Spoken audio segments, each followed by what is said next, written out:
안녕하세요. 박지숙의 마인드 힐링 시간입니다. 바야흐로 인생 100세의 시대입니다. 잘 먹고 잘 사는 것은 기본이고 좀 더 멋지고 건강한 삶을 사는 것에 대한 열풍이 뜨겁습니다.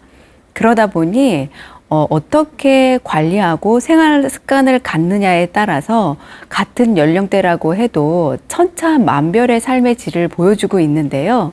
그래서 오늘은 전문가 선생님과 함께 우리의 생활을 좀 더 건강하고 즐겁게 살 수 있는 관리 팁에 대한 이야기를 나눠볼까 합니다.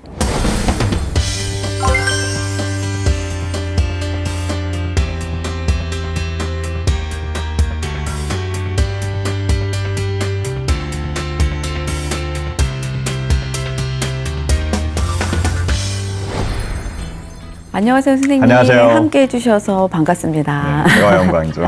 간단한 자기소개 좀 부탁드릴게요. 예, 저는 미국에서 기능의학과 기능신경을 전공하고 한국에서는 밸런스 브레인 센터라고 해서 두뇌 기능이 약간 문제가 있는 뭐 발달 지연을 겪고 있거나 혹은 뭐 ADHD처럼 약간 요새 문제가 되는 많은 아이들을 운동으로 해서 치료하는 센터를 운영하고 있는 대표 원장을 하고 있습니다. 그러니까 선생님이 기능의학도 공부하시고 그 밸런스 브레인의 대표 원장으로도 활동을 하시면서도 또 이렇게 개인 방송을 왕성하게 활동을 하고 계시잖아요. 저는 정말 궁금한 게 그 바쁘신 와중에 어떤 계기로 그 개인 방송을 시작하셨을까? 네, 정말 궁금했거든요. 네. 정말 어떻게 보면 우습게 시작을 했는데요. 저희 어머니가 지금 77세세요. 근데 이제 어머니가 유튜브 방송을 보시면서 세상에. 여러 가지 이제 건강 정보를 익히시고 그리고 이제 저한테 뭐 이게 좋느냐, 이걸 먹어도 되느냐, 뭐 이렇게 한번 해봤으면 좋겠다라고 이제 그런 질문들을 많이 하시면서 제가 어머니가 보시는 이제 정보들을 보니까 어떻게 보면 올바르지 않은 정보들이 많이 있어서 그런 정보들을 보고 제가 이렇게 개인한테 이렇게 설명을 하는 것보다는 좀 이런 부분들을 했으면 좋겠다라고 해서 사실은 취미로 시작을 한 거거든요. 근데 그러다 보니까 관심을 많이 가져주시고 구독자들도 많이 늘어나서 요새는 재미있게 하고 있습니다. 그러니까 좀 더 그 어머니에게 바른 그 안내를 해드리고 싶어서 시작한 것이 이렇게 일이 확대도 되었군요. 근데 아까 처음에 이제 선생님께서 기능의학을 전공하셨다고 했잖아요. 그러니까 우리 시청자 여러분들한테는 아직 기능의학이라는 것이 조금 생소할 것 같아요. 그러니까 어떤 게 기능의학인가요? 기능의학에 대해서는 뭐 접해보신 분들도 있고 좀 생소하신 분들이 제가 볼 땐 대부분이라고 생각되는데 보통 일반적으로 저희가 알고 있는 의학은 마치 비유를 하자면요. 밤에 도둑이 문을 확 열고 들어오게 되면 그 도둑이 누군지 알 수 있잖아요. 뭐 제가 알고 있는 지인일 수도 있고. 근데 도둑이 뭔가 들어오려고 하는데 놓고만 해요.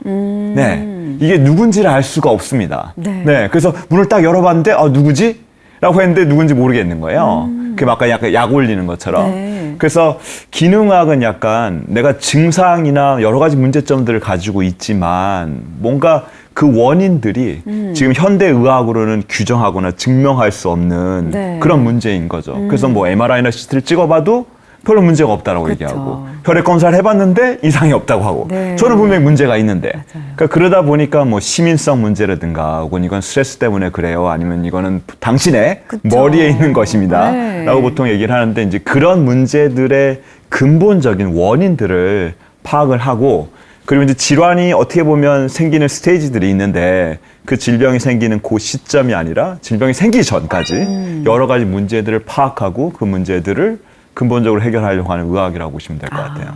그래서 사실 이제 뭐 저도 그 병원에서 근무할 때 이제 사람들의 어떤 마음을 심리를 치유하는 직업을 하고 있었잖아요. 그때도 가장 많이 오셔가지고 어떤 고통을 토로하시는 것 중에 하나가 병원에 가면은 아무 이상이 없다는 거예요. 난 너무 이런 데 통증이 있고 이런 데도 아프고 이렇게 힘들고 이렇게 말씀을 하시고 괴로워하는데 병원에서는 아무 이상이 없고 그냥 단순히 그냥 신경성입니다. 스트레스성입니다. 이렇게만 얘기를 하시니까 너무 답답해서들 오시는 분들이 많이 계셨어요. 그래서 저도 이제 그런 데 관심을 갖다가 보니까 또 우리 닥터 대리님이랑 같은 또 공부도 많이 제가 또 배우고 같이 스터디도 하고 이러다 보니 또 인연이 된 것 같은데요. 그 기능의학을 이제 접하다가 보니까 이게 어떻게 보면 이제 사람의 몸과 마음을 좀 더 유기적으로 하나의 연결체로 보는 그 관점이 강한 것 같아요. 네. 그래서 뭐 그 서양 의학과 동양 의학의 어떤 멋진 콜라보라는 생각도 들거든요. 네. 네. 그런 점에서 그 기능의학의 어떤 치료를 하는 접근 관점? 네, 치료의 원칙, 기본이 있다면 뭘까요? 기본에 대해서 좀 잠깐 얘기하기 전에 아까 네. 이제 좋은 말씀하셨는데 동양의학과 서양의학의 이제 콜라보를 하는 게 사실 네. 저는 굉장히 중요한 것 같거든요. 그래서 모르겠어요. 서양의학을 좀 하시고 전공하시는 분들은 뭐 이게 사람들마다 왜 체질이 있고 사람들마다 이게 달라. 네. 왜냐하면 생략적인 과정이라고 하는 거는 소화되는 과정 다 사람들마다 똑같고 그리고 그 사람들한테 다 일반적으로 적용되고 그거에 따라서 뭐 약을 만들고 맞습니다. 예, 균일하게 처방을 하잖아요. 그래서 체질이라고 하거나 혹은 사람들마다 개별화된 네. 것을 아주 좀 무시하는 경향들이 많이 있는데 최근에 와서는 이제 유전자 연구들이 많이 네, 이루어졌잖아요. 네. 그래서 유전자 연구들을 밝혀보다 보니까 유전자적인 돌연변이는 아니지만 사람들마다 뭐 예를 들어서 눈의 동공색이 다르거나 혹은 눈썹 색깔이 다르거나 혹은 피부색이 다른 맞습니다. 것처럼 제가 대사하는 과정들도 사람들마다 다 다른 맞아요. 거예요. 그 똑같이 저랑 이제 가서 이제 햇빛을 쐬면서 이제 막 산책을 하는데 그래서 제 지수소장님이라고 하면 되나요? 네. 지수소장님께서는 뭐 비타민 D를 막 100%, 뭐 혹은 200% 이렇게 합성을 할 수 있는데 저는 예를 들어서 뭐 30%, 20%밖에 합성을 못 한다고 하게 되면 사실 사람들마다 그런 개별적인 맞아요. 차이를 분명히 존중해야 된다고 생각하거든요.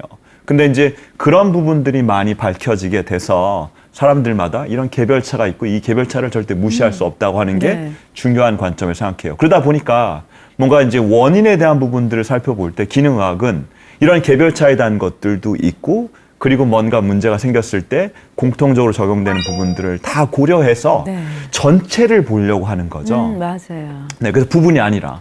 그래서 뭐 내과적인 문제라고 하지만 그게 굉장히 여러 가지 이제 호르몬의 활동이라든가 뇌의 어떤 신경과적인 문제와도 연관성이 있을 수 있기 때문에 각각의 뭐 전문적인 과정은 좋긴 하지만 너무 이렇게 국서적으로 보기보다는 네. 좀 전체적으로 전체론적인 관점으로. 관점에서 보는 게 저는 기능학에서 중요하게 보는 관점이라고 네. 생각합니다. 아, 정말 저도 너무 깊이 공감하는 게 아니 혈압만 하더라도 어떻게 전 세계인이 120에 80이 표준이 되어야 네. 되는지 네, 그것도 가만히 생각해 보면 정말 너무 이상한 거거든요. 네, 맞아요. 그리고 아까 비타민 D도 예를 들어 주셨지만 뭐 비타민 D다 하면 뭐 하루에 섭취량이 얼마 이렇게 딱 정해져 있는 것처럼 얘기를 그렇죠, 하는데 맞아요. 네. 저도 유전자 검사를 해보니까 비타민 D가 합성이 잘 안 되더라고요. 아. 그래서 기존에 보다 비타민 D의 복용량을 더 훨씬 많이 늘렸죠. 섭취하죠. 네. 그럼요. 네. 그랬더니 이제 컨디션도 훨씬 좋아지는 네. 걸 알 수 있었거든요. 네. 그래서 그 선생님 개인 방송을 보다 보면은 정말 많은 이제 구독자들이 계시고 많은 분들과 이제 소통을 하실 텐데 정말 건강에 대한 상식도 상당하시지만 다양한 분야에 많은 관심들을 갖고 계신 것 같아요. 네. 네. 그래서 여러 이제 동영상 올린 거를 저도 이렇게 봤는데 어떤 동영상 같은 경우는 뭐 100만 부, 200만 부 이렇게 히트를 친 것들도 있던데 대중들이 사람들이 어떤 거에 가장 관심이 많은 것 같으세요? 아, 유튜브는 해보니까요. 네. 약간 좀 보통 이제 전문성을 가지신 의사분들이 야, 이거는 이렇습니다라고 해서 고지식하게 얘기하기보다는 약간 이게 이래? 막 이런 식으로 좀 호기심을 불러일으키고 좀 네. 과장될 수 있는 부분들이 좀 대중들한테 많이 인기를 얻는 것 같아요. 네. 그래서 제가 영상 올린 것 중에 좀 인기 있었던 영상은 뭐 운동을 굉장히 간단한 걸 하는데 뭐 휠체어를 타고 다니던 청년이 네. 갑자기 일어났다라고 하니까 오. 네, 그게 이제 좀 뭐랄까 혹하는 부분들이 네. 있는 거죠. 그리고 특히나 뭐 그런 것뿐만 아니라 뭐 두뇌를 특별히 재활시킬 수 네. 있는 운동이 있어? 아. 뭐 저희가 운동을 많이 한다고 하지만 신체 운동이라든가 혹은 다이어트를 위해서만 생각하지 두뇌를 위해서 특별히 할 수 있는 운동이 있다라고 생각하시는 것조차 할 수 없으니까. 네. 근데 이제 그런 부분에 소개를 드렸던 게 인기를 끌었던 것 같고요. 그리고 또 한 가지는 사실은 그것도 뭐 과일에 대해서 인터넷에 보면 많은 정보들이 있어요. 그래서 뭐 공복에 과일을 먹으면 저희가 얘기하잖아요. 뭐 공복에 사과 한쪽은 네, 정말 뭐 금이라고. 금사가라고 해서 그렇게 계속적으로 믿어왔었는데 저는 과일이 좀 약간 다르게 보셔야 돼요. 과일이 무조건 좋기 때문에 막 무한정으로 먹는 게 아니라 네. 과일을 좀 제한해서 먹는 게 굉장히 중요합니다라고 말씀을 드렸고, 그리고 뭐 저는 술을 안 먹고 과일을 많이 먹는데 뭐 병원에 갔더니 지방간이 생겼어요 네. 라고 하는 거죠. 그래서 네. 그게 또 과일과도 많이 연관성이 있는데 그런 부분들을 좀 알려드리고 싶어서 알려드린 영상이 많이 관심을 끌게 된 것 같습니다. 네.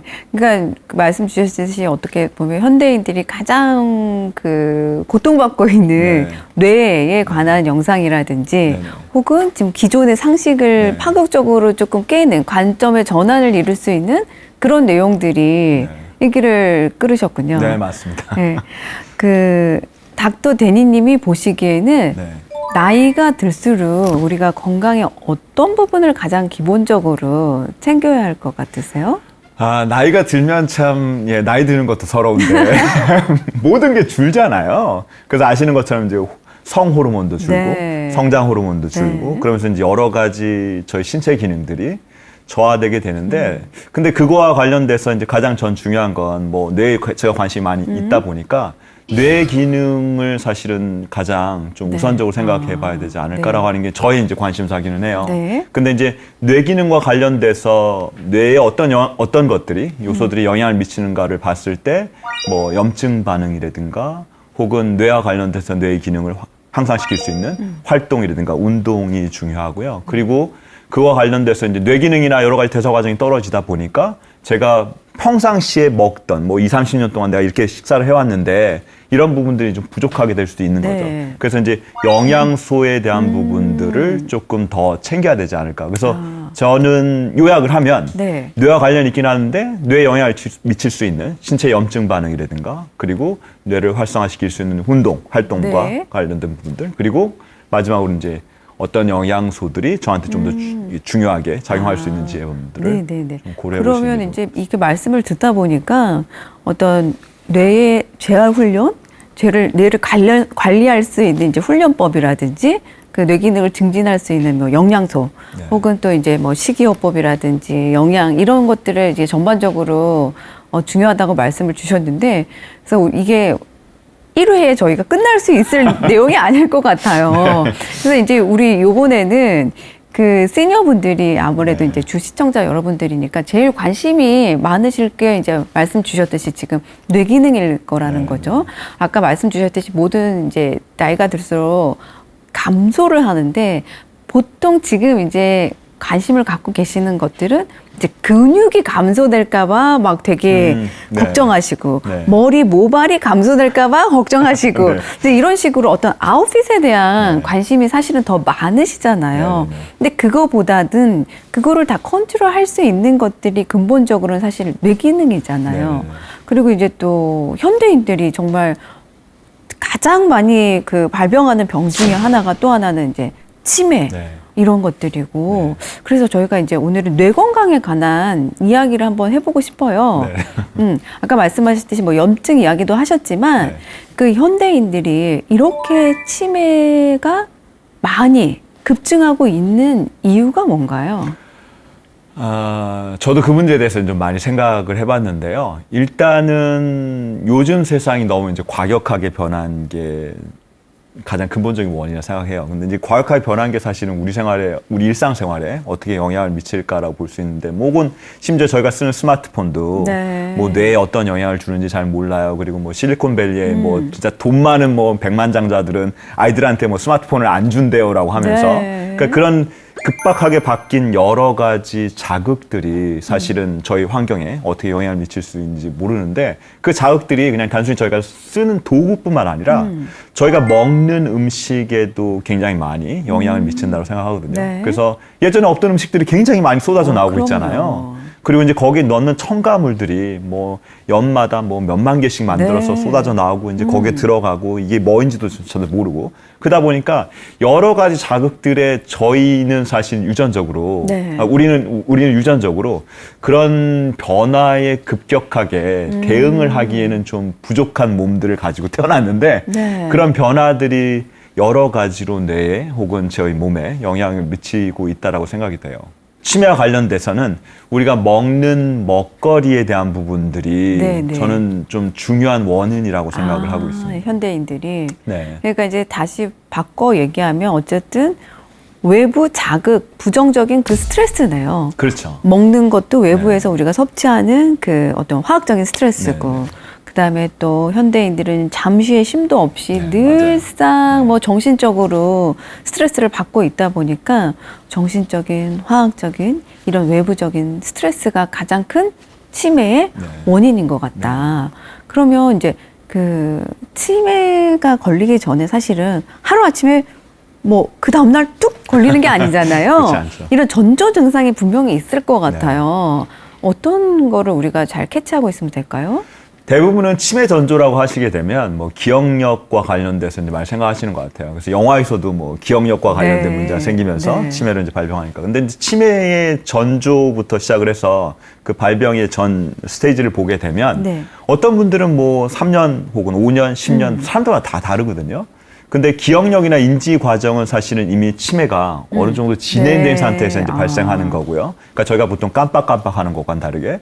근데 보통 치매 전조라고 해서 뇌가 기능이 안 좋아지게 되면 뇌의 속도가 느려져요. 뇌 처리 속도가. 그 예전에는 막 빨리 뭔가 일들을 잘 이제 효율적으로 처리할 수 있었었는데 지금은 그런 것들이 잘 안 된다거나 혹은 뭔가를 하려고 하면 굉장히 오래 걸리거나 네. 아니면 그걸 하기도 좀 힘들고 그리고 이제 그걸 하기 위해서 이제 여러 가지 부분들이 관여돼서 예전에 멀티태스킹도 뭐 아무 문제 없이 맞아요. 했었었는데 지금 네. 뭐 하나 집중하고 있으면 다른 것들은 뭐 하지도 못할 정도로 그래서 뇌 처리 속도가 일단 느려지는 부분들이 일단 첫 번째 전조고요. 그리고 두 번째는 뇌 처리 속도가 느려질 뿐만 아니라 뇌가 멍한 상태를 유지하면서 뇌 피로도가 굉장히 가중되는 거예요.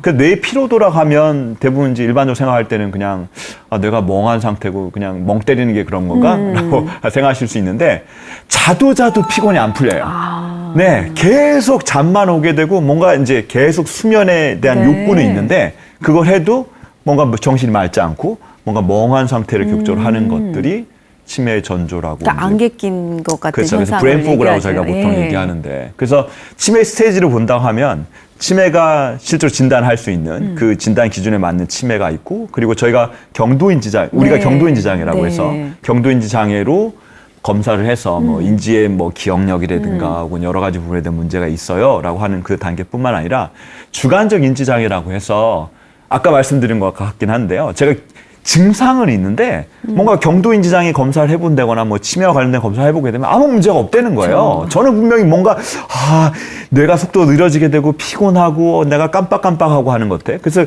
주관적 인지장애의 여러 가지 증상들이 있는데 제가 아까 말씀드린 것처럼 처리 속도가 낮아지고 그리고 뇌가 계속 피곤한 것들이 치매 이제 대표적인 전조라고 보실 수 있습니다. 근데 이제 그 얘기를 듣는 시청자 여러분들이 나는 저거 다 해당하는데 이러실 것 같아요. 네. 사실 저도 멀티태스킹이 좀 떨어진다라는 생각이 들거든요. 예전에는 뭐 운전하면서 음악도 듣고 뭐 또 사람들이랑 얘기도 하고 내비게이션도 보면서 길도 찾아가고 이게 막 다 됐는데 지금은 막 뭔가 내비로 길을 찾아갈 때 갑자기 나도 모르게 음악을 끄게 되고 말 시키면 막 짜증나고 막 이러거든요. 그래서 어떤 그런 거랑은 좀 다른 문제, 노화랑 또 다른 문제일 것 같은데요. 근데 이제 노화가 진행되는 단계에 우리 모두는 있다고 생각하거든요. 네. 그 노화가 진행 단계에 당연히 뇌도 노화를 같이 그쵸. 겪고 있는 거죠. 근데 이제 그 단계에서 유전적인 뭔가 요인들도 있겠지만 어떤 사람들은 좀 더 치매의 형태로 뇌가 퇴화되는 네. 그 길을 가고 계신 분들이 나눠질 수 있는 거거든요. 네, 네. 그러니까 그 시점에서 내가 이 길을 갈지 아니면 이 길을 갈지가 굉장히 네, 중요한 거죠, 네. 사실은. 그러고 보니까 예전에 이제 저희 아버님이 한번 아버지가 그 뇌경색으로 쓰러지신 적이 있었는데 그때 약간 그 뇌에 어떤 이제 그 딱 자극이 오면서 성격이 그때 감정적으로 되게 기복이 심해지고 변하게 되시더라고요. 그래서 그때 딱 제가 보면서 이거를 잘못 관리하면 이런 감정 컨트롤이나 이게 뭔가 이렇게 이상적으로 나올 때 잘못 관리하면 이것도 치매의 전조 증상이 될 수 있겠다 이런 생각도 했었거든요. 네, 그렇죠.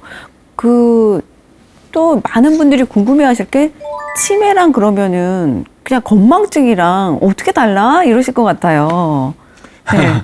맞아요. 그래서 그러니까 아까 말씀드린 것처럼 건망증이라고 하면 제가 깜빡깜빡하고 뭐 예를 들어서 이제 뭐 그런 경험 있으신지 모르겠지만 교회 간다라고 해가지고 막 옷 차려입고 교회 가방 들고 이렇게 가는데 집을 나가는데 교회 가방이 없는 거예요. 그래서 이제 교회 가방을 어디다 두지? 뒀지라고 이제 막 이렇게 네. 보니까 뭐 이제 옷 갈아입으면서 옷걸이에다 걸어놨다거나. 네, 네, 그래서 네. 건망증은 사실은 복잡한 사회생활을 하는 현대인들한테 너무나 이제 많은 입력이 오다 맞아요. 보게 되면 네. 사실은 그런 부분들을 고려해야 되거든요. 네, 인풋들이 너무 많아지게 맞아요. 되니까. 근데 그럼에도 불구하고 아까 말씀드린 것처럼 뇌 처리 속도가 느려지거나 혹은 제가 계속 휴식을 취해도 뇌의 피로가 감소하지 않고 계속적으로 있다고 하게 되면 그 건망증은 치매로 갈 수 있는 건망증이라고 보실 수가 있는 거죠. 네. 어떻게 보면은 이제 교회를 갈 때 가방을 어디다 두는지 잊어버린 거는 건망증이고, 네네네. 그냥 나왔는데, 내가 어디에 가려고 나왔지? 이렇게 그렇죠. 하는 거는 이제 네. 치매인 것 예, 같아요. 네, 맞습니다. 근데 또 달리 보면 그 너무나 많은 정보 속에 사는 그 인풋만 계속되는 우리 현대인들에게는 약간의 건망증은 좀 필요하겠네요. 네네네. 뇌 휴식을 위해서. 그러니까요. 네. 이제 좀 비워내는 것도 네, 있고 좀 맞습니다. 정리를 해야 되니까. 네.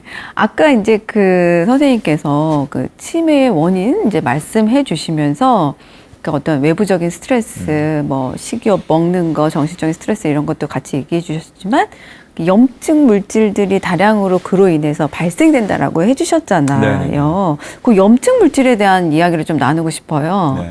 예, 우리가 생각할 때는 염증이라고 하면은 뭐 이렇게 뭐 감기 걸려서 기관지가 뭐 염증이 그렇죠. 걸렸다. 뭐 요 정도 이렇게 생각을 하는데 음식을 먹어서 염증이 생겨? 뭐 이렇게 궁금해하실 것 같아요. 아, 네, 맞아요. 그런 부분들을 조금 일반인들은 고려를 못 하시는 것 네. 같은데, 염증이라고 하면 뭐 단순히 내가 정말로 나쁜 것을 먹거나 아니면 그 염증에 대한 여러 가지 활동들이 제가 특별히 뭔가를 했을 때 그러니까 발생하는 과정이라고 생각을 하시는데, 염증이라고 하는 건 사실은 뇌가 발달하는 과정에서부터 이제 일어나게 돼요, 사실은요. 왜냐면 뭐 저희가 보통 얘기하잖아요. 아인슈타인은 뇌를 100% 쓰고 일반인들은 뇌를 맞아요. 10%밖에 못 쓴다라고 얘기하시는데, 사실은 뇌를 10% 쓴다라고 하는 거는 뇌의 어떤 자발적인 통제가 이루어지는 부분들만을 저희가 생각하고 있기 때문에요. 그 자발적 통제라고 하는 거는 제가 소장님이랑 이렇게 얘기를 하고 대화를 하고 제스처를 네. 하고 뭔가 소통을 하고 제가 생각하는 거, 그리고 제가 운동 활동을 하는 것이 자발적 통제입니다.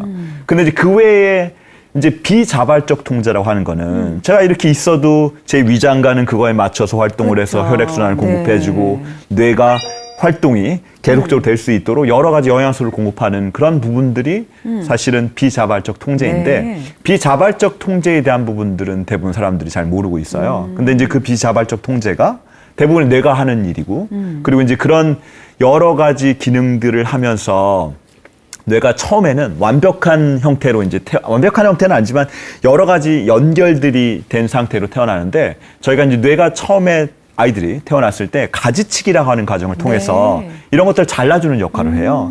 그래서 저희도 이제 과수원에서 과수를 재배를 네. 할 때, 네. 경작을 할 때 이제 과수에서 좀 그쵸. 이제 안 좋은 것들은 잘라내잖아요. 그래서 좀 더 충실하게 이제 열매를 맺을 수 있도록. 그래서 이제 이런 과정들이 제가 부모님이 아이의 뇌에 가위를 들고 가서 머리 잘라주는 것처럼 잘라줄 수 없잖아요. 그래서 뇌에서는 사실 염증 반응을 통해서 이 가지치기라는 활동들이 이루어지게 되고, 그러면서 재생하고 재활하고 복구하는 활동을 계속적으로 하게 됩니다. 그래서 사실 뇌 발달 과정에서 염증 반응이라고 하는 게 굉장히 중요한데, 그 염증 반응이 태어나서 성장기에만 이루어지는 게 아니라 계속적으로 이루어지게 돼요. 근데 이제 그 염증 반응들이 당연하고 그게 재생을 위해서 이제 필요한 건데, 불필요하게 염증 반응을 가속화시키는 원인들이 사실은 우리가 먹는 음식과 관련돼서 있는 거죠. 네. 그래서 가장 대표적으로는 뭐 산패된 기름이라든가, 그리고 특히나 제가 이 부분은 얼마나 자세하게 설명할 수 있을지는 모르겠지만, 지금 코로나 바이러스 때문에 사실은 많은 사람들이 힘들어 하시잖아요. 그래서 예를 들어서 코로나 바이러스, 바이러스나 박테리아든가 온 기생충이 들어오게 되면 저희 몸은 이런 바이러스나 박테리아에서 공격에 방어하려고 항체를 만들기도 하고 싸우게 되죠. 근데 이 바이러스나 박테리아의 그 정체를 판별할 수 있는 저희 면역 시스템은 이 아이의 DNA 구조라고 하는 아미노산, 즉 단백질 구조를 바탕으로 해서 네. 얘가 적인지 아군인지를 판별할 수가 있어요. 근데 사실은 저희가 먹는 음식 단백질에 제 면역계의 문제로 인해서 이 면역계가 굉장히 과민하게 반응을 하시는 분들 같은 경우에는 네, 많죠. 이 음식에 반응을 해서 뭔가 만들어진 항체가 이 음식과 잘 구별되지 않는 신경세포들을 공격하게 되는 경우들이 굉장히 비일비재하게 있습니다. 그래서 치매에 이제 최근에 나온 연구들을 보게 되면 뭐 아밀로이드 베타 단백질이라든가 타우 단백질 변성이라는 부분들을 많이 들어보셨을 건데 왜 단백질이 변성이 되는 거죠? 네, 그 이 단백질이 재생 과정을 겪게 되는데 이 단백질이 염증 반응을 통해서 재생하는 형태에 대한 여러 가지 이제 구조적 변화가 일어나는데 네. 제 몸의 면역계가 좀 과민하게 반응할 수 있는 음식 단백질에 의해서 신경세포들을 공격하게 되면서 이런 단백질 변성에 대한 부분들이 급격하게 이루어지게 될 수 있어요. 네. 그러니까 그게 조금만 더 쉽게 이제 예를 들자면 우리가 어떤 음식 현대인들이 음식 먹고 뭐 알러지 반응, 아나팔라시스를 일으킨다 이런 얘기들을 많이 하잖아요. 네네. 그것도 일종의 어떤 과도한 염증이 이제 스트라이크를 일으킨 반응인가요? 맞습니다. 그래서 이제 알러지는 즉각적인 반응이긴 한데 네. 사실 이게 더 무서운 거는 뭐냐면 이런 반응들이 있는지조차도 몰라요. 네, 그래서 뭔가 피부 알러지가 일어나거나 그런 것들이 아니라 그냥 제 몸속에서 굉장히 오랫동안 일어나는 거죠. 근데 단순히 좀 장이 뭐 먹으면 뭐 예를 들어서 이상한 음식을 먹게 되면 변비라든가 뭐 설사에 대한 것들을 한다거나 제가 약간 뭔가 피로도 있고 뭔가 만성 질환과 관련된 여러 가지 증상들이 있는 상태를 유지하게 되는데 그 과정에 사실은 제 뇌에 있는 뇌세포들이 그렇게 변형이 되고 있는지를 사실 잘 모르는 거거든요. 그럼 이제 안 좋은 식이요법, 안 좋은 생활 습관, 뭐 부정적인 어떤 스트레스 이런 것들이 모두가 네. 나의 몸에 작용을 한다는 거죠. 염증 작용으로. 맞습니다. 근데 그 염증 작용이란 것이 어느 한 군데만 일어날 수 있는 게 아니라 뇌가 될 수 뇌에도 일어나는 있고 거죠. 장이 될 수도 있고 뭐 관절이 될 수도 네. 있고. 그러니까 그 염증이 일어나는 곳이 이제 우리가 질병이라는 것으로 발현이 되는 네네네. 거다. 이렇게 이해를 네. 하면 조금 네. 더 쉽게 잘 쉬우시겠네요. 네, 맞습니다. 아, 네네. 그럼 이제 사실 이런 염증 물질들이 뇌에서 일어나면 치매도 되고 또 우울증이나 어떤 현대인들의 그런 공황장애 이런 거로까지도 이어질 수 있는 사실 되게 심각한 문제잖아요. 네, 맞아요. 네. 그래서 오늘 이제 우리 닥터 대님께서 이 염증을 딱 탈출할 수 있는 염증 탈출 노하우를 알려주신다고 해가지고 기대하고 있습니다.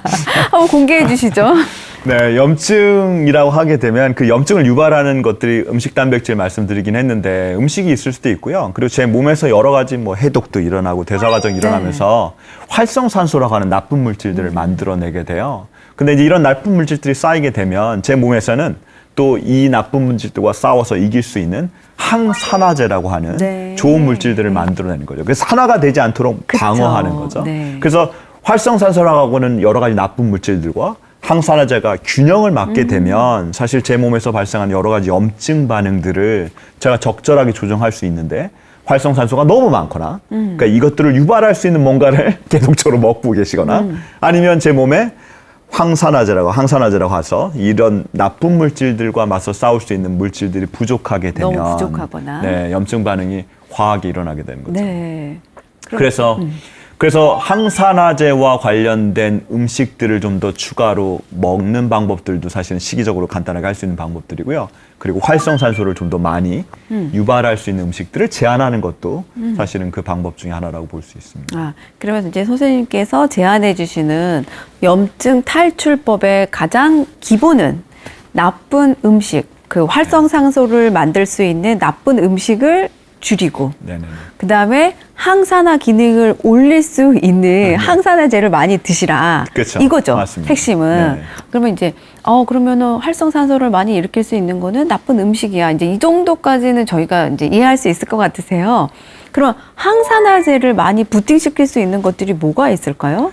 항산화제는 보통 채소나 혹은 야채에 있는 뭐 폴리페놀이라든가 그 플라보노이드라고 하는 성분들이 네. 가장 많은 항산화제로 각광받고 있고요. 그리고 그런 항산화제를 통해서 내 염증 반응도 없앨 수 있는데 문제는 뭐냐면 그런 항산화제들이 제 몸에 필요한 만큼 먹으려고 하면 정말 엄청난 양의 그렇죠. 네, 채소를 먹거나 엄청난 양의 뭔가를 드셔야 되는 거죠. 시기로는. 그래서 네. 저는 만약에 정말로 내가 뭔가 나쁜 것들을 조정할 수 있는 능력이 부족하고 제 몸에 증상이 있다고 하게 되면 항산화제 같은 물질들은 제가 먹는 시기로 충분하지 않다라고 하면 뭐 항산화제로 대표적으로 알려지는 영양제들이 뭐 레스베라트롤이라든가 뭐 아시는 비타민 C라든가 네. 뭐 비타민 E라든가 혹은 뭐 글루타치온이라든가 그런 항산화제들을 한번 고려해 보시는 것들도 좋은 네. 방법일 수 있을 것 같아요.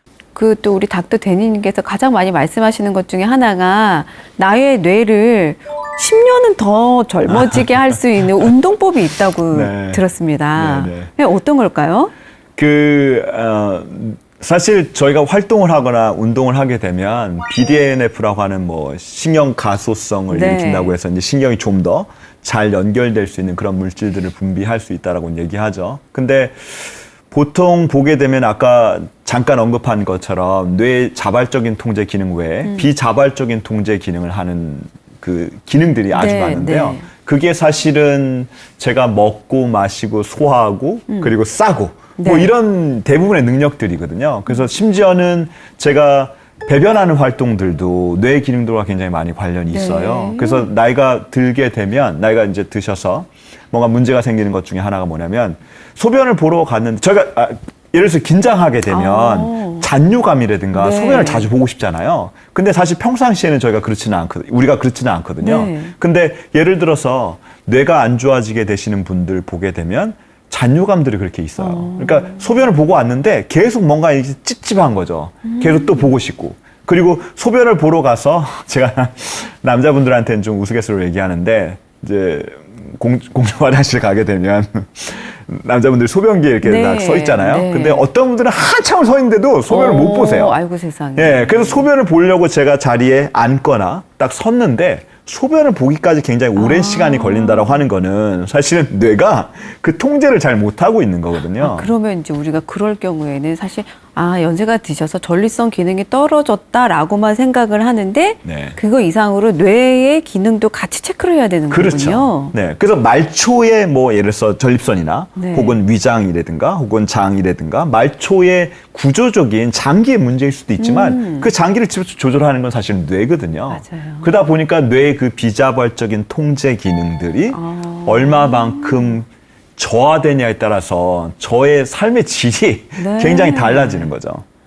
그렇기 때문에 사실은 그 비자발적인 통제 기능을 활성화시키는 운동을 저는 모든 사람들이 했으면 좋겠다라고 생각을 해서 그런 네. 운동들을 좀 알려드리긴 했거든요. 그래서 치매 걸리신 분들이 그 비자발적인 통제가 잘 안 되니까 그렇게 대소변 실수도 하시고. 그렇죠. 그리고 나중에는 이제 이 저작 운동에 대한 것들도 안 돼서 네. 음식을 삼키는 것조차도 힘들게 네, 되거든요. 세상에. 네. 그러면 그 운동법이 뭔가요?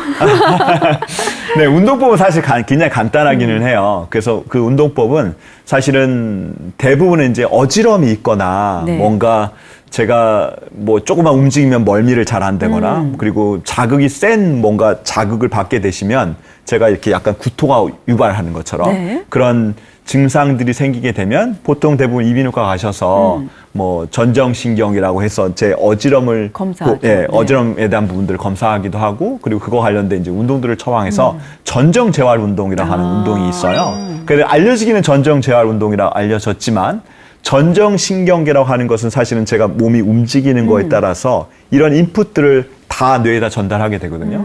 그래서 제가 움직이는 거에 따라서 제 환경이 변화하게 되면 그 환경이 변화한 거에 따라서 제가 보는 것이라든가 듣는 것이라든가 모든 것이 달라질 그쵸. 텐데 그런 부분들이 굉장히 중요하게 뇌에 영향을 미치게 되고 그 신경계들이 제 몸을 통제하는 비자발적인 기능들과 굉장히 밀접하고 타이트하게 연결돼 있는데 그런 부분들에 대해서는 잘 안 알려져 있어요. 그래서 이 전정재활 운동이라고 알려져 있지만 이 운동을 하시게 되면 네. 이제 그런 부분들이 좋아지겠는데 하는 방법은 굉장히 간단합니다. 그래서 하는 방법은 굳이 제가 이제 시범을 보여드릴 때는 제가 손가락 같은 거를 들고 이제 시범을 보여드리긴 네. 하는데 뭐 손가락이지 않아도 되고요. 뭐 스티커 같은 걸 붙여놓으시거나 아니면 벽에다가? 그렇죠, 벽에다 아니면 글자 같은 걸 보셔도 돼요. 그래서 저는 이제 여기 1번 카메라 보이는데 네. 1번 카메라 이제 1번 숫자를 보고 네. 제가 고개를 오른쪽이나 왼쪽으로 돌리는 걸 하는 거죠. 근데 이제 고개 운동을 한다고 하면 그냥 대부분 이제 고개만 이렇게 돌리시잖아요. 그 고개를 돌리는 게 아니라 눈은 정면을 주시한 채로, 네, 정면을 주시한 채로 고개를 돌리는 겁니다.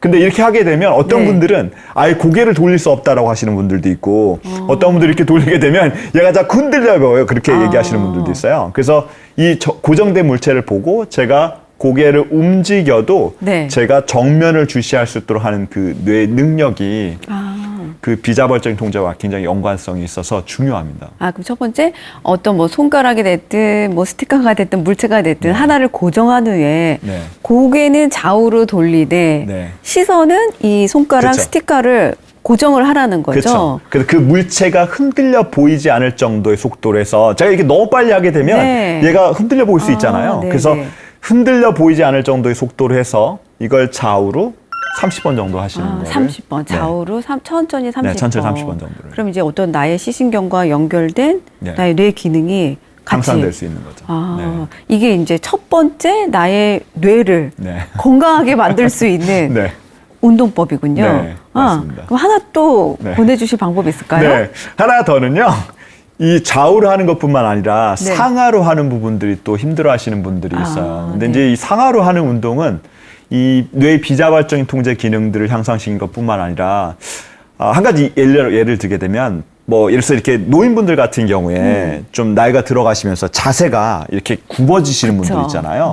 근데 이제 자세가 굽어지면서 사실 시각계의 변형도 같이 오게 되는데 그리고 특히나 이제 파킨슨씨 병을 가지고 계신 분들 같은 경우는 제가 이렇게 보통 잘 안 되시는 게 뭐냐면 이렇게 앉은 상태에서 일어나는 게 잘 안 돼요. 앉은 상태에서. 근데 앉은 상태에서 일어나려고 하면 제가 무게중심이 이동돼야 되고 그 무게중심에 따라서 일어날 수 있어야 되는데 파킨슨씨 병을 가지고 계신 분들은 서 계실 때도 약간 제 무게중심이 뒤에 있는 것처럼 그렇기 때문에 뭔가 이동을 하려고 하면 계속 이렇게 그러니까 뒤로 움직여요.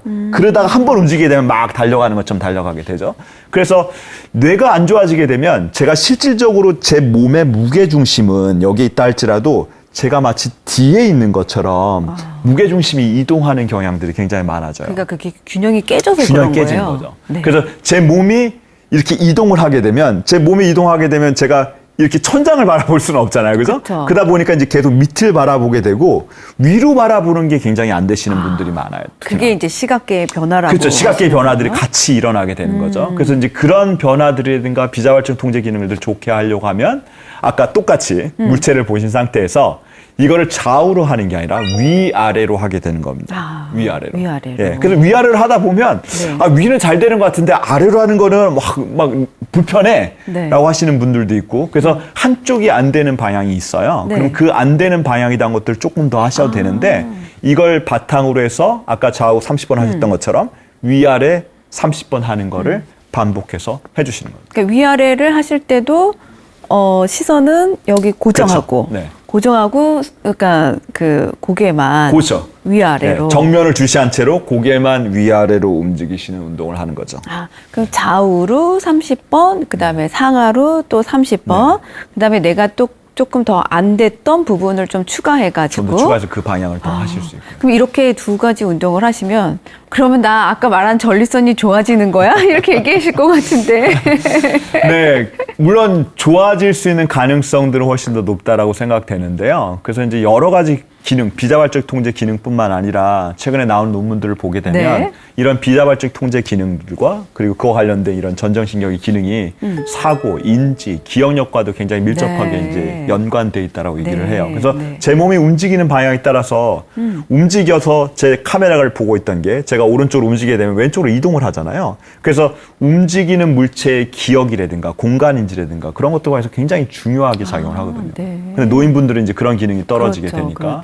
그래서 이런 운동을 지속적으로 하게 되면 그 기능들이 바로 다음날 좋아지지는 않겠지만 꾸준히 해서 내가 저하된 것만큼의 여러 가지 그 손상을 회복할 수 있는 운동을 하게 되면 그런 부분들이 서서히 좋아질 수 있고 그런 피드백들을 굉장히 많이 받았어요. 이거 했더니 뭐 갑자기 집중이 잘 되고 뭐 공부하는 데도 좀 도움이 많이 되는 것 같아요. 이제 그런 말씀하시는 분들도 있고. 아니 그래서 저도 사실은 이제 우리 그 강의 시간에 네. 요가를 하거나 뭔가 네. 이렇게 스트레칭을 하기 전에 꼭 네. 이거 손가락 그 시신경 운동 아, 같이 네. 하거든요. 아, 네네. 그래서 안내를 드리는 게 네. 아이들에게 네. 시험 보기 전에 아, 공부하기 전에 집중력을 네. 기르기 위해서 꼭 가르쳐주고 온 식구가 같이 하세요 이렇게 네. 얘기를 했는데 우리가 정말 듣고 보니까 더더욱 어떤 무슨 근력 운동이나 유산소 운동만 할 게 아니라 가장 첫 번째로 기본으로는 이 뇌 재활 훈련, 뇌 건강 훈련을 정말 기본으로 넣어야 될 것 같아요. 네. 저는 그렇게 하시면 모든 분들이 조금 더 지금보다는 좀 나은 삶을 영위할 수 있지 않을까. 그러니까요. 이게 시간도 많이 걸리는 것도 아니고 네. 막 그렇게 힘든 것도 아닌데 요거를 기본 코스로 넣어야지 사실은 어떻게 보면 우리의 근력 운동을 하든 유산소 그렇죠. 운동을 하든 이게 더 효과적으로 건강하게 발휘될 수 있을 것 같은 근본이라는 생각이 들거든요. 그럼 이제 마지막으로 우리 시청자 여러분들을 위해서 조금만 더 쉽게 그럼 이제 우리가 내 건강을 위해서 반드시 좀 이것만은 드시지 마시라. 피해야 할 음식. 그다음에 요것만은 꼭 많이 드셔주시라. 이런 것들이 있다면 어떤 게 있을까요? 제가 최대한 간단하게 설명드리려고 하긴 하는데요. 근데 보통 문제가 없으신 일반인들도 유전적인 요인이 있다라고 하게 되면 사실은 치매라든가 혹은 인지와 관련된 여러 가지 이제 문제들을 그냥 막연히 걱정하시면서 살기는 네. 해요. 그래서 제가 뭐 예를 들어서 이제 강연 같은 걸 할 때 이제 대중들한테 여러분의 뇌를 위해서 최소한 뭘 하세요라고 여쭤보면 대부분 뇌를 좋게 하는 뭐 호두라든가 생선 드신다고 하거든요. 근데 사실 좋은 것들을 사실 호두나 생선 안 먹는 사람들이 누가 있어요. 네. 근데 그럼에도 불구하고 기억력의 문제를 겪고 치매와 관련된 증상까지 질환까지 이제 발전되시는 분들을 보게 되면 안 좋은 음식을 제한하는 게 좋은데 그래서 저는 일단 모든 분들이 다 그렇게 하라고 하면 좀 가혹할 수 있으니까 만성 통증이 있으시다고 하는 거는 염증이 있다라고 하는 거거든요. 그러니까 제가 염증이 계속적으로 뭐 예서 무릎 통증이나 허리라든가 뭐 근골격계 여러 가지 문제가 있다고 하면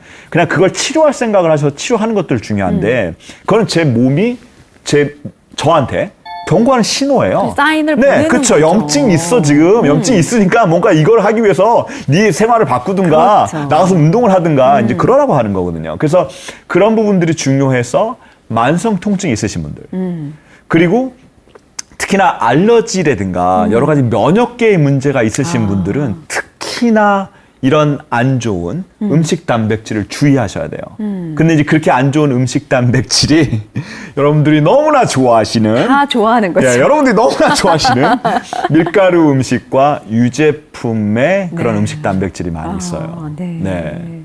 그래서 밀가루 음식과 유제품에 있는 실적으로 음식 단백질의 DNA 서열과 그리고 아까 말씀드린 신경세포 단백질의 DNA 서열과 유사성을 봤을 때 최소한 60% 이상이 그 DNA 서열의 유사성 때문에 제 몸의 면역세포가 음식 단백질에 뭔가 항체를 만들었던 거를 그 항체들이 돌아다니면서 신경세포의 깃발을 꽂고 신경세포도 공격하라고 신호를 보내게 되거든요.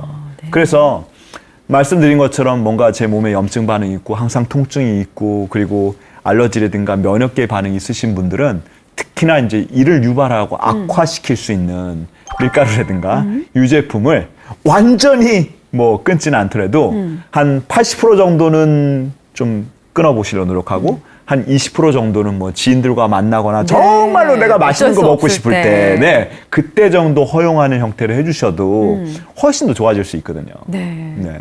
근데 세상에는 어쩜 그렇게 안 좋은 음식들은 다들 이렇게 입맛에 맞게 개발이 되어가지고 정말 끊기 힘들게 그렇게 만들었을까요? 그러게요.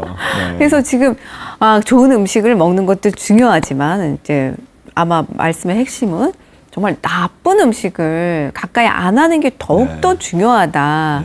그래서 지금 밀가루, 유제품, 그다음에 저는 꼭 그 설탕, 단 음식 그것도 한번 말씀을 해주시죠. 단 음식도 그렇죠. 그래서 단 음식과 관련해서 간단하게 말씀드리면 내가 단 음식을 많이 먹는지 뭐 설문조사하는 방법도 많고 이제 굉장히 많잖아요. 근데 단 음식이라는 거는 달지 않아도 단 음식에 있는 당이 들어있는 음식들이 있어요. 그러니까 뭐 예를 들어서 저희가 밥을 먹는다 하면 밥은 오래 씹으면 달긴 하지만 사실 그 자체로 달다라고 느낌 받지 않지 않습니까? 근데 제가 달든지 혹은 달지 않든지 그렇게 해서 몸의 혈당을 올릴 수 있는 그런 음식들은 제 몸에 제가 그런 음식들을 너무 많이 먹는지를 확인하시려면 제가 예를 들어서 음식을 먹고 나서 식곤증이 온다고 하게 되면 그런 분들은 탄수화물이라든가 다른 음식을 분명히 제한하셔야 돼요. 그러니까 식곤증이 온다고 하는 거는 뭐냐면 이런 단 음식이나 혹은 탄수화물 곡류들이 들어가서 이게 혈당으로 전환되고 혈당이 전환돼서 혈당을 제 몸 세포 여러 곳에 운반하려고 하면 인슐린이라고 하는 호르몬이 그쵸. 필요한데 그래서 인슐린은 많이 아실 거예요.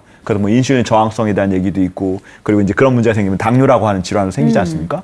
근데 대부분의 일반 사람들이 사실은 잘 모르고 계신데 당뇨 전 단계에 있으신 분들이 굉장히 많아요. 그래서 제가 공복 혈당은 정상이긴 한데 하루 종일 당이 그냥 왔다 갔다. 네, 왔다 갔다 하는 거죠. 심지어 뭐 떡 같은 경우에 제가 제일 이제, 좋아하는 게 네, 떡인데. 떡 같은 경우에 이제 많이 이제 드시게 돼서 이제 좀 약간 내가 뭐 이런 거 먹으면 졸려라고 하시는 분들은 그런 음식들을 굉장히 제한하셔야 돼요. 그리고 그 인슐린이라고 하는 호르몬이 네. 대부분 당뇨만 관련이 있거나 혹은 그게 제가 비만이 되거나 혹은 다이어트 관련돼서 중요하다라고만 생각하시는데 그 인슐린 호르몬이 여러 가지 뇌에 관여하는 신경 전달 물질이라든가 혹은 갑상선 호르몬에 가장 기본적으로 영향을 미치는 호르몬이에요. 그렇기 때문에 뭐 아까 말씀드린 것처럼 뇌 피로도를 없애는 경우에도 이런 단 음식이나 혹은 혈당을 올릴 수 있는 그런 음식들을 좀 제한하시는 것들이 아주 훌륭한 방법이 될 수 있고요. 그리고 이제 아까 뭐 질문하신 의도에 포함되는 거긴 하지만 단 음식들이 인슐린과 관련돼서 제 몸에 염증 반응들을 좀 더 추가적으로 발현시킬 수 있는 거여서 그래서 염증도 유발하고 피로도 유발하고 그런 음식이라 볼 수 있는 거예요. 아니 오늘 이렇게 듣고 보니까 정말 우리 시니어 시청자 여러분들한테 어떻게 보면 인생의 가장 중요한 그 건강 기능법을 알려주신 것 같아요. 근데 그래서 보니까 다음 시간이 사실 더 기대되거든요. 오늘도 정말 시간 가는 줄 모르고 이렇게 듣다 보니까 우리 못다한 이야기는 다음 시간에 뵙도록 하죠. 네, 오늘 알겠습니다. 감사합니다. 네, 고맙습니다. 네. 오늘 이렇게 뇌 건강에 관한 이야기를 전문가 선생님과 함께 나누다 보니 역시 건강한 생활 습관과 정신에서 건강한 몸과 뇌 기능의 유지가 되는 것 같습니다. 우리 시청자 여러분들도 멋진 언니, 오빠로 오래오래 즐겁고 행복한 삶 되시길 응원드립니다.